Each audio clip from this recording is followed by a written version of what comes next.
Today, October 7th, marks 1 year since Hamas carried out its terror attacks in Israel. Here at DW, we're recalling the events of that horrific day and speaking with people who witnessed them. The Hamas assault was the deadliest in Israel's history, with more than 1,200 people killed and around 250 taken to Gaza as hostages. Vigils and memorials are being held across Israel to remember those who were killed and the hostages still held captive by Hamas.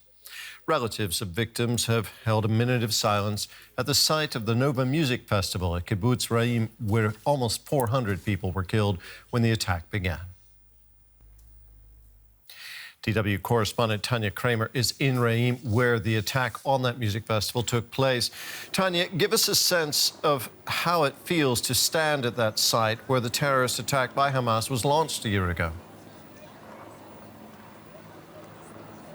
Yeah, we are right here at the border. The border to Gaza is actually just a few kilometers away, and this is where people, mainly young people, a year ago on October 7 were dancing until the early morning, and this is when Hamas-led militants then breached the border and came here. And you see here behind me all these photos of those that were killed on this day, and some were actually also taken hostage. And I can tell you, it is, people coming here are in a somber mood when you're going here through this field of these photos.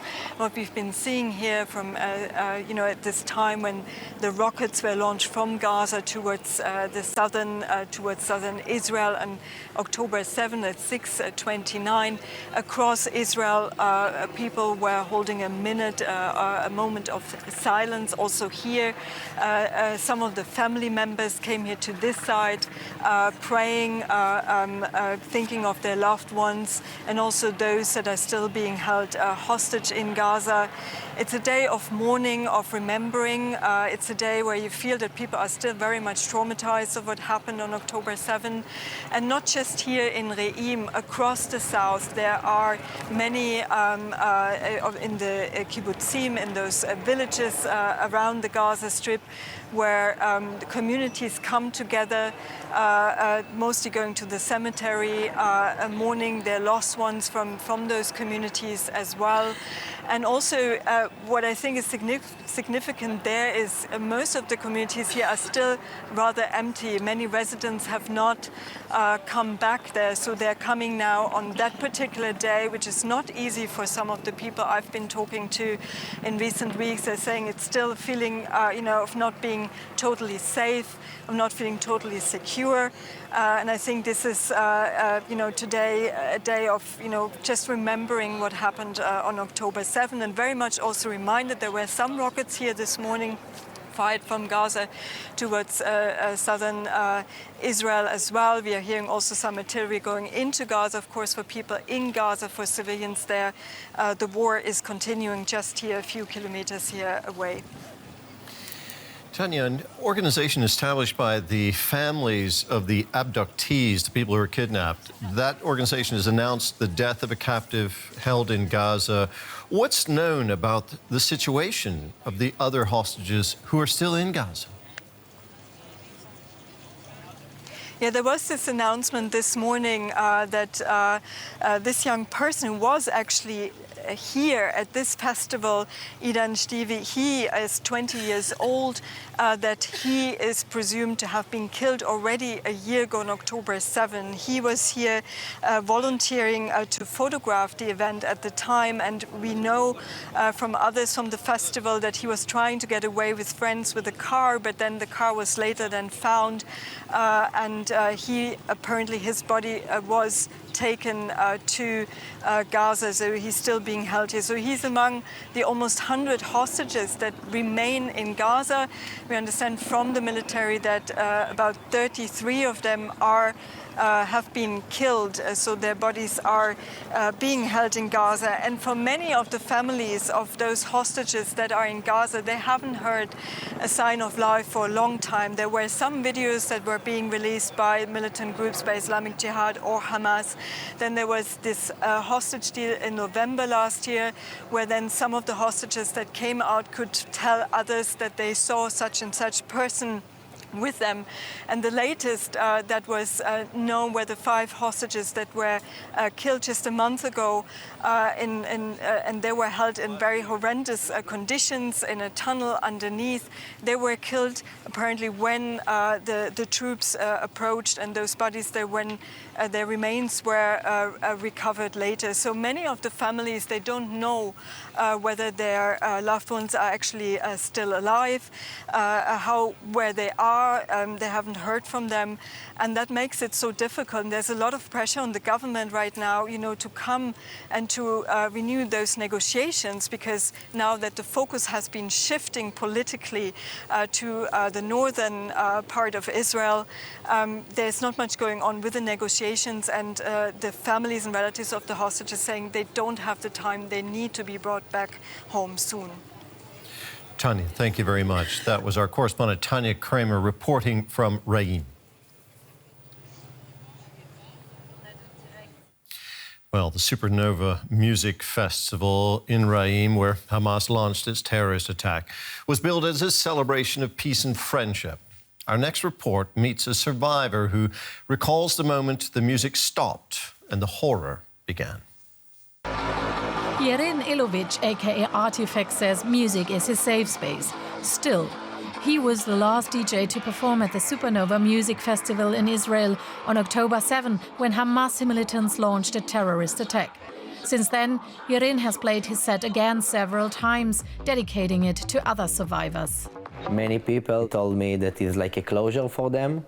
To hear me again without any bombs in my head, or that the set is finished and not stop in the middle. The Psytrance Festival was in full swing when at 6:30 a.m. one of the organizers told Yerin to stop the music. And I told him, shut down. He said yes. It's a code red. That means like missile above the head. After like 5 minutes, there's still missile above the head, and doesn't stop, like thousands of missiles. Most of the estimated 3,000 festival goers only started to realize the scale of the threat when they were asked to leave. By then, gunmen from Hamas and other militant Islamist groups had arrived. They started to kill, rape or kidnap those that weren't able to escape. As the roads clogged up with people fleeing, Yerin and some friends left their cars and ran into the desert. They were lucky. Police dragged them under a car. You can hear the bullets cut the air above your head, that you are feeling that if you do like this, you get a bullet. For 4 hours under the vehicles, you can hear the walkie-talkie of the police, and that I think was one of the worst situations, because you hear that they kill us. Yerin also overheard how police were completely overwhelmed by the situation. But during a break in the gunfire, they managed to evacuate him and 6 others from the spot next to kibbutz Reim to a police station in Ofakim that also came under attack. However, from there, Yerin and the others managed to get to a safe location. On this way, it was like the most apocalyptic look that I ever saw, because it was in the middle of the desert. There is nothing. And dead bodies and burned vehicles. Around 360 people were killed at the festival site. 40 were abducted to Gaza. Some are still being held hostage. Yerin went to therapy and says what helps him most to cope is returning to the stage. Even in the most terrible situation that what was on October 7, one of the strongest messages of the Nova community is we will dance again. Earlier, I had the chance to talk to Michael Levy, the brother of hostage Or Levy.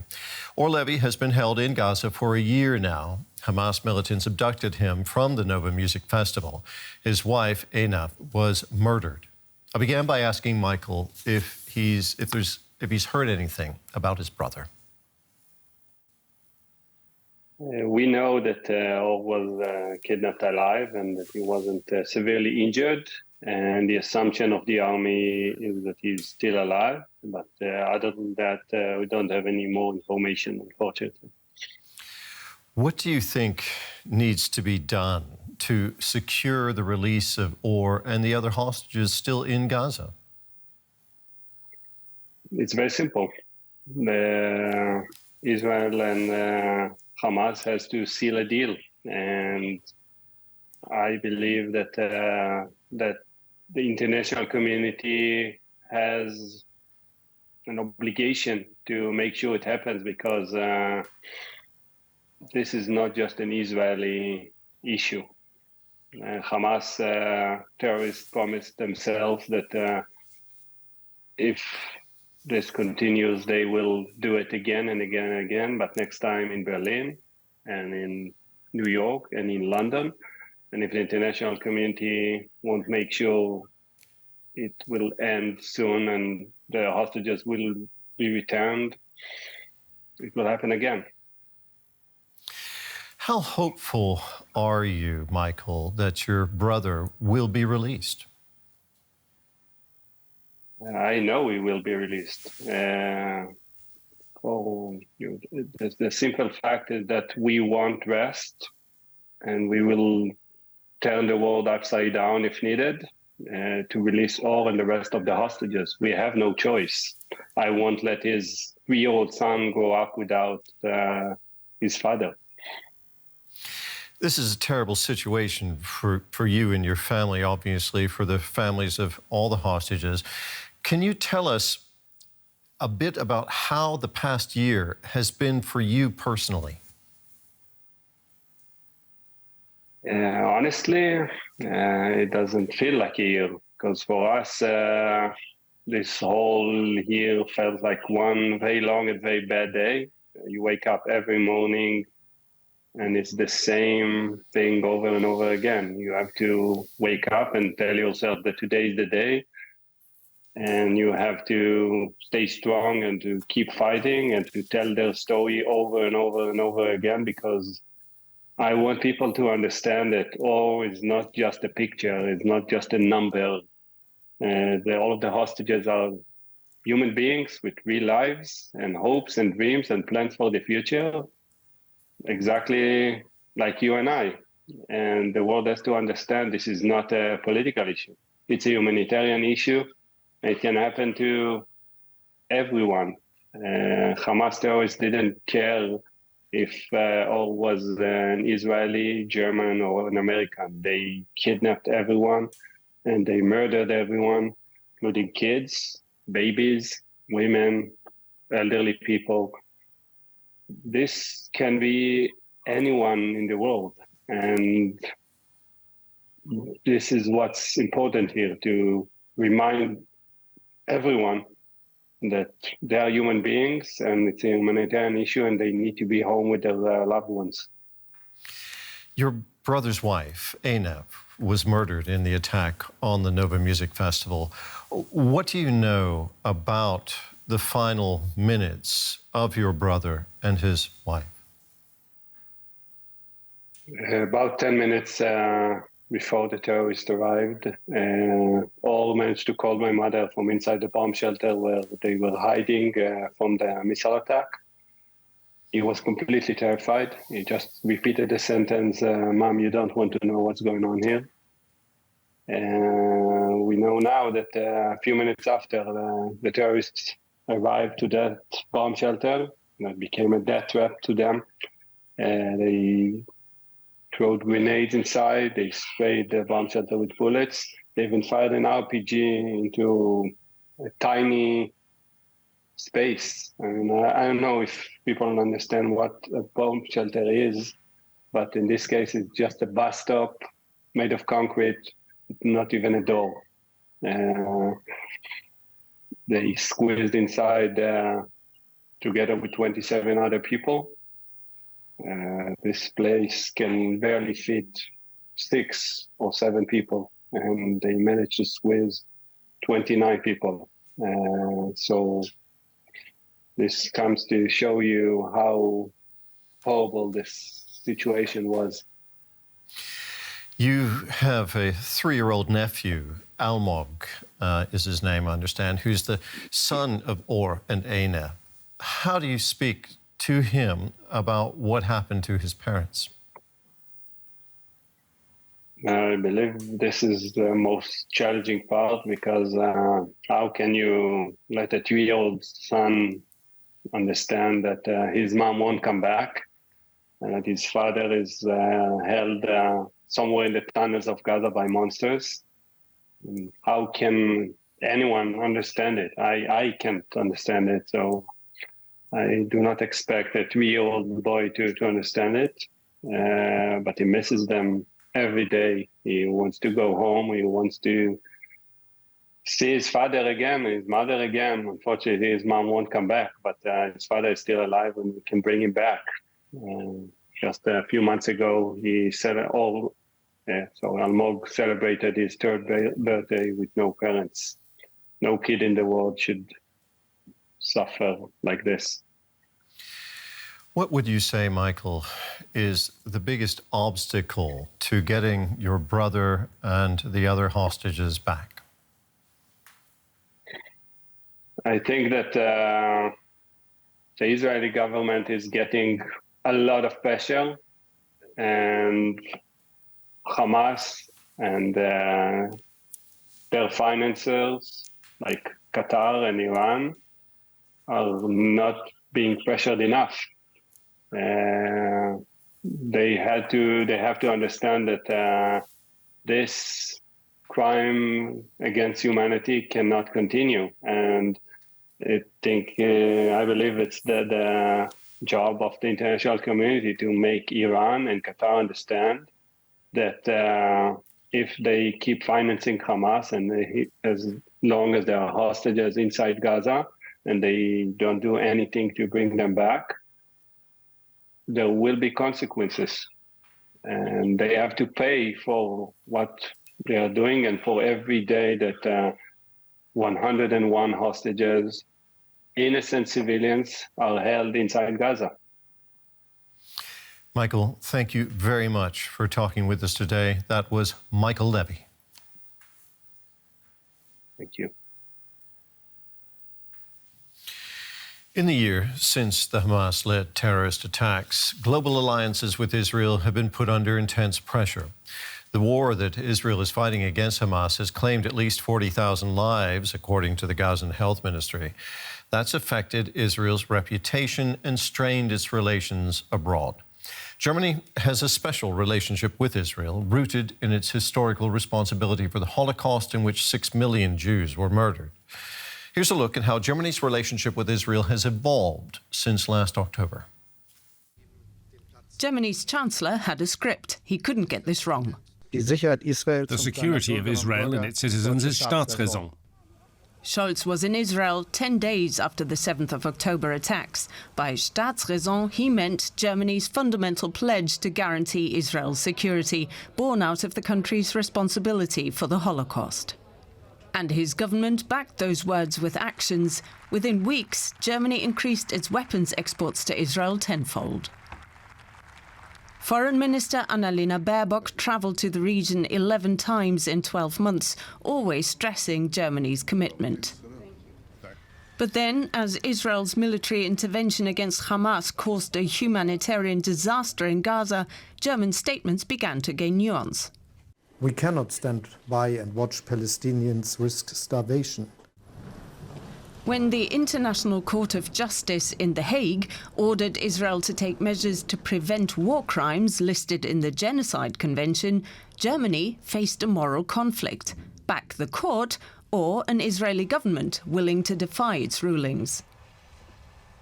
The German government has, in a way, looked the other way and not realized how extreme the political landscape in Israel has become. As Benjamin Netanyahu intensified attacks rather than pulling back as the court demanded, there was global outrage and the toughest language from Germany to date. And as a friend of Israel, I want to be frank. This anger is not helping Israel to meet its security needs. To the contrary, it only serves Hamas' cynical drive to provoke further escalation. Israel must exercise its right to self-defense within the framework of international humanitarian law. This new tone sparked concerns that Germany's commitment could be waning. Israel is in the front row against all these terrorists. And I hope we stand there with our friends who understand this. Those friends of Israel, above all Germany and the US, have also been trying to broker a ceasefire, first in Gaza, then in Lebanon. But Netanyahu insisted on a full Hamas surrender. But if they don't, we will fight until we achieve victory, total victory. There is no substitute for it. Hours later, he ordered the airstrike on Beirut that killed the Hezbollah leader Hassan Nasrallah. As the United States increased its military support for Israel, Germany voiced words of alarm. The military logic is one thing, in view of the elimination of Hezbollah terrorists, but the security logic is something else. This risks the destabilization of the whole of Lebanon, and that is by no means in the interest of the security of Israel. In 12 months, Germany has gone from unconditional solidarity with Israel to marking the difference between Israel's national security interests and the interests of the government of Benjamin Netanyahu. A small step in rhetoric, but for some, a giant leap in how Germany fulfills its commitment to Israel. The October 7th attacks triggered Israel's war against Hamas in Gaza and reignited the conflict between Israel and another Iran-backed militant group, Hezbollah, in Lebanon.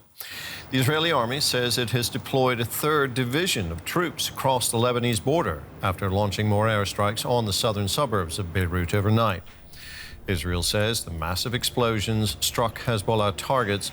The militant group launched its own salvo into Israel with the first direct strike on the port city of Haifa since the conflict began. Journalist Karim El-Gouari is in the Lebanese capital, Beirut. I asked him for the latest on the airstrikes in Beirut. Well, again, tonight, familiar sounds and sights here in Beirut. More airstrikes on the southern parts of Beirut. We don't know exactly what was hit. Israel is claiming it's hit a weapons cache of Hezbollah, but that's not confirmed from our side here. We had also other airstrikes in the south of Lebanon where we had very little news about the Israeli ground incursion coming out, neither from Hezbollah nor from the Israeli side. And we had strikes in the Bekaa Valley in the east of the country, one of them about 500 meters away from the famous Roman Jupiter temple. So the strikes are continuing here in Lebanon, although in Beirut somehow less than in the last days before. So that's the situation in Lebanon. Hezbollah in Lebanon also fired rockets at northern Israel again, hitting the port city of Haifa. It seems Hezbollah's military capabilities are still intact, Karim. Yeah, there was this strike on Haifa. Israel was reporting at least 10 people injured and is investigating how the rockets could get through and were not intercepted. For Hezbollah, of course, it's a message. The message is we're still existing. You might have killed our leader. You might have killed lots of our commanders, but we are still able to fire onto northern Israel. And not only that, more deep into Haifa, which is about 30 kilometers away from the Lebanese border. So the message of Netanyahu was, when he started to escalate this, he talked about an escalation in order to de-escalate. And now Hezbollah is trying to prove the point that this is not going to work. The head of the UN Refugee Agency, Filippo Grandi, has just visited Beirut. What's he been saying, Karim? Well, yeah, he was just here in Beirut looking at the situation of the now said 1.2 million internal displaced people, 1.2 million of a population of 5.5 million people here in Lebanon. He said international law must be respected and cannot be ignored. Maybe also a reference to the, for example, more than 50 paramedics that were alone killed in the last few days. He said families have been left homeless, stranded in open air, traumatized children unable to understand what's happening. And then he adds, he says it's an urgent moral imperative to help the people affected by this recent escalation. They should not pay the price by this abysmal failure to find political solution and end this vicious circle of violence Now, this hour of overwhelming need, the world must come to Lebanon's aid. That are the words of the head of the UN Refugee Agency, UNHCR. Karim, thank you very much for bringing us up to date. That was journalist Karim El Gouari in Beirut.